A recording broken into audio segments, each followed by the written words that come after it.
Welcome back to the channel. Today we're going to use the Milwaukee 3/8 extended electric ratchet.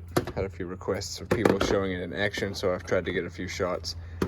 Not so easy to do one person, but we're going to try to see what we can put together. Just a short video of it in action.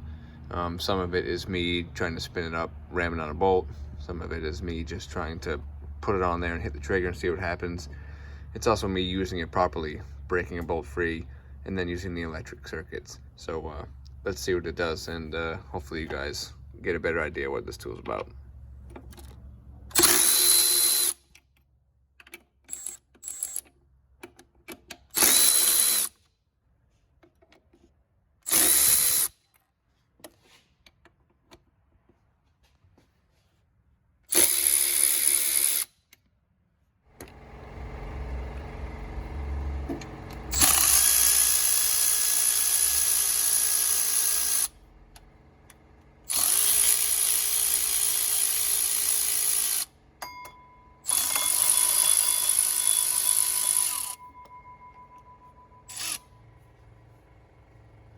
Dead.